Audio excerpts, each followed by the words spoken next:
pessoal! Na última aula, nós começamos a conversar um pouquinho sobre as ideias, as principais teorias evolucionistas. A gente viu aí a comparação entre os modelos de Darwin e de Lamarck, vimos quais que eram os ideais defendidos por cada um deles. Mas agora chegou a hora da gente entender um pouquinho sobre as ideias evolucionistas modernas, em que consistem e o que foi que ganhou de novo aí em uma delas. Quando a gente fala de Darwin, entra muito a questão aí da seleção natural, né, que ele defendia que os seres mais aptos conseguiriam continuar na natureza e, consequentemente, se reproduziriam, porque eles foram mais resistentes aos meios, às condições que eles estiveram expostos. Quando a gente fala das teorias mais recentes, digamos assim, entraria aí a questão do neodarwinismo. Seria uma nova roupagem para o que Darwin defendia, só que agora com o acréscimo de algumas informações. E quais que seriam as principais? Que agora continua aí permeando que ele defende a seleção natural, só que agregando agora conhecimentos da genética e da biologia molecular. Como assim? Que conforme o tempo ia passando, poderiam ter algumas consequências que podiam ser hereditárias ou não. E quando fala disso, entra muito a questão de mutações gênicas, que seriam o resultado então de questões genéticas e de próprias alterações que poderiam acontecer no que a gente chama de biologia molecular, que seria a biologia das nossas moléculas, tá? Então, quando fala aí das mutações gênicas, significa dizer que são alterações nos genes de forma individual, ou seja, que poderiam acontecer agora mudanças que eu já defini para vocês lá no início como microevolutivas ou macroevolutivas, que seriam as questões de pequenas mudanças que um ser pode passar ou mudanças que são totalmente radicais, não é? E quando eu falo de mudanças neutras, seriam algumas mudanças que podem acontecer dentro dos genes, mas que não vão acarretar nenhum prejuízo, podendo até mesmo passar como despercebidas, tá? E quando a gente entra nas questões das mutações gênicas, que vai agregar valor dentro do neodarwinismo, por exemplo, é importante a gente entender que é como se uma sequência tivesse que acontecer de uma determinada forma e de repente ela começa a ser alterada. Alguma base nitrogenada vai ser mudada de local, por exemplo.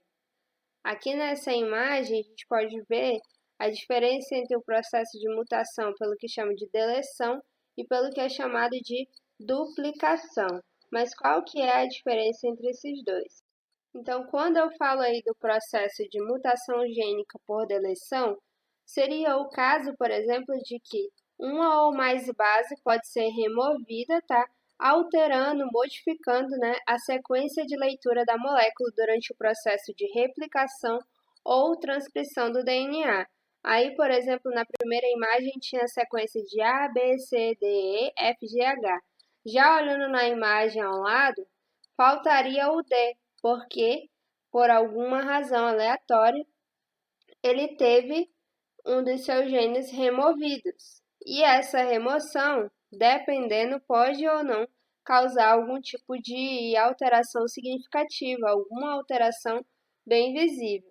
Já no outro lado, a gente vê a mutação gênica pelo que a gente chama de duplicação, ou seja, um par de genes, ao invés de se repetir uma única vez no processo aí de transcrição, o que aconteceu? Ele se autoduplicou, ele aparece duas vezes. Se antes eu tinha B e C, lá no outro lado eu continuo tendo esse B e C, só que agora de uma forma duplicada, ele vai aparecer duas vezes. Então, quando eu falo de mutação gênica, pode ser uma mutação gênica por deleção, some algum gene, por duplicação, um par de genes ou um gene sozinho, ele se duplica, ele vai aparecer mais de uma vez, tá? E temos também outros tipos de casos de mutação gênica. Eu posso ter substituição de bases, tá?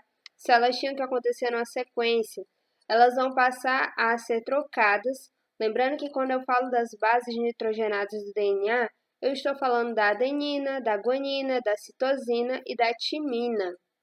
Então, aí, se houve uma alteração, significa que teve uma substituição de base. Pode ser que em algum momento aconteça a deleção, ou seja, a deleção é quando acontece a perca, né, dessa base. Ou eu posso ter ainda o caso de mutação gênica por inserção, quando eu tenho a adição de um novo par de bases na sequência que deveria acontecer de uma determinada forma. Então, esse conceito de mutação gênica ele está intimamente ligado, né, e foi, na verdade, acrescentado no neodarwinismo, tá? Que continua defendendo a questão da seleção natural, mas agora atrelando e justificando algumas coisas, utilizando para isso o processo de mutação ou tentando explicar através da biologia molecular. Então, aqui é uma nova roupagem, como eu falei, para as ideias defendidas por Darwin, tá bem? Então é isso, pessoal, e até a próxima aula.